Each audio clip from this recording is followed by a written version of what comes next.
लेकिन मैं जो देकर के आया हूं 19 दिन पीजीआई में, मैं वो सच्चाई आपको बताना चाहता हूं, सदन के माध्यम से उत्तर प्रदेश को बताना चाहता हूं और सदन के माध्यम से ही अपने सभी माननीयों को भी बताना चाहता हूं कि कोई गलत फहमी में न रहे। हम तो ये कहेंगे, भगवान से प्रार्थना करेंगे कि किसी को कोरोना ना हो। हमारे ही बगल में, अब हम लोगों के बीच नहीं है, स्वर्गीय चेतन सिंह चौहान जी, मैं 13 नंबर बेड पर था और वो 14 नंबर बेड पर थे। अगर नेता सदन सुनेंगे तो आप भी आश्चर्य रह जाएंगे। मैं 11 जुलाई को दोपहर में एडमिट हुआ और माननीय मंत्री जी 11 जुलाई की शाम को 5 बजे एडमिट हुए। और अब मैं जो कहने जा रहा हूं वो दुर्भाग्य है हमारा भी, माननीयों का भी, और जो लोग अस्पताल में भर्ती हो रहे हैं उनका भी। 8 लोगों का वार्ड,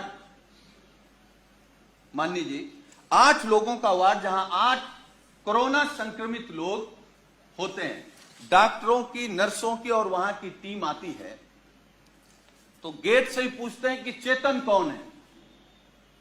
तो माननीय मंत्री जी क्योंकि बहुत सरल थे, उन्होंने हाथ खड़ा किया। टीम आती है, उन्होंने कहा चेतन आपको कब हुआ कोरोना? तो उन्होंने अपनी बात बताई। तो फिर एक दूसरा स्टाफ बोलता है चेतन क्या करते हो तुम?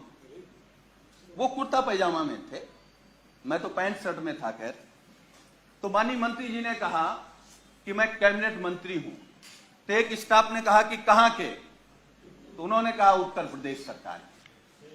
तो मैं सोच रहा था कि ये लोग कैसे इस बदतमीजी से बात कर सकते हैं, लेकिन मुझे यह भरोसा हुआ कि जब माननीय मंत्री जी ने कह दिया कि मैं उत्तर प्रदेश सरकार का कैबिनेट मंत्री हूं, तब शायद वो चेतन जी कहेंगे या थोड़ा आदर करेंगे।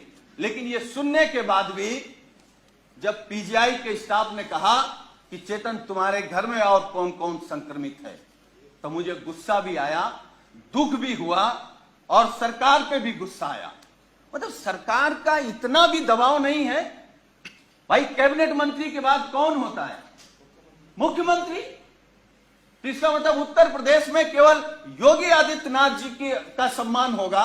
अगर शर्मा जी को कोरोना हो गया तो आपके साथ क्या व्यवहार होगा आप सोच नहीं सकते। हम नहीं चाहते, हम तो भगवान से प्रार्थना करेंगे कि आपको नहीं, किसी को ना हो।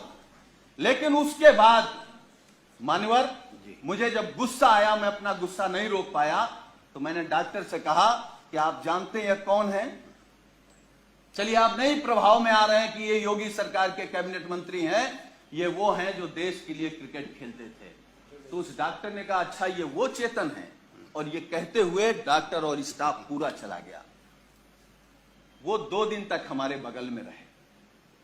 मतलब वो, मैं ये कह सकता हूं कि जिस घुटन में थे वो माननीय शर्मा जी नहीं महसूस कर सकते। और मुझे जो शब्द नहीं कहना चाहिए, वो कोरोना से हमको आपको छोड़ के नहीं गए, सरकार की अव्यवस्था से हमको आपको छोड़ करके गए। मतलब इतना गंभीर मामला।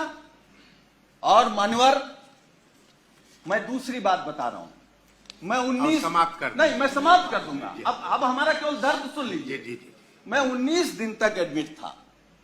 11वें दिन हमारी फिर टेस्ट हुआ, मैं फिर पॉजिटिव आ गया। फिर 4 दिन बाद टेस्ट हुआ, फिर पॉजिटिव आ गया। हमारे माननीय राष्ट्रीय अध्यक्ष, हमारे नेता माननीय अखिलेश यादव जी ने फोन से हमसे कहा कि सरकार का शासनादेश हो गया है कि तुम घर पर रह करके ठीक हो सकते हो, इस सरकार की व्यवस्था पर भरोसा मत करो और जांच करा करके आप लिख करके देख आओ कि हमको इलाज नहीं कराना, हम होम क्वारंटीन रहना चाहते हैं। अब मैं वो बात बताने जा रहा हूं मान्यवर आपको। मैंने राष्ट्रीय अध्यक्ष जी से अनुरोध किया कि एक जांच और करा लेते हैं, हो सकता है कि हम निगेटिव आ जाए। हमारी एक जांच हुई जिसमें मैं पॉजिटिव आया। नर्स ने कहा कि आप पॉजिटिव हैं, डॉक्टर की टीम आई, उन्होंने कहा कि आप पॉजिटिव हैं या नहीं हैं, हमको दूसरा टेस्ट करना पड़ेगा। हमारा सुबह दूसरा टेस्ट हुआ। जब दूसरा टेस्ट हुआ, जब शाम को मैंने कहा कि हमारी रिपोर्ट क्या आई, तो उन्होंने कहा कि आपका रेपर बदल गया था, इसलिए शाम को तीसरा टेस्ट होगा। जब तीसरा टेस्ट हुआ तो सुबह हमने पूछा कि हमारी रिपोर्ट क्या है, तो डॉक्टरों ने कहा कि आपका सैंपल बदल गया है, इसलिए आपका चौथा टेस्ट होगा। हमारा चौथा टेस्ट हुआ। चौथे टेस्ट में मानवर जानते क्या हुआ? जब हमने रिपोर्ट पूछा तो उन्होंने कहा कि आपका फार्म तो वहां चला गया था लेकिन सैंपल नहीं गया है। तो हमने कहा पांचवा कर लो। हमारा पांचवा टेस्ट हुआ।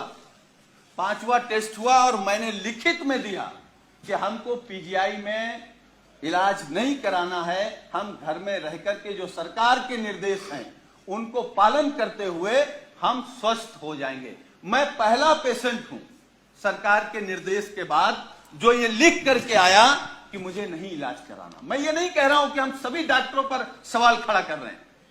डॉक्टर भगवान की तरह दिखता, हमको भी 19 दिन भगवान की तरह दिखा और हम भगवान की तरह मानते हैं, लेकिन ये अव्यवस्था आखिर कैसे?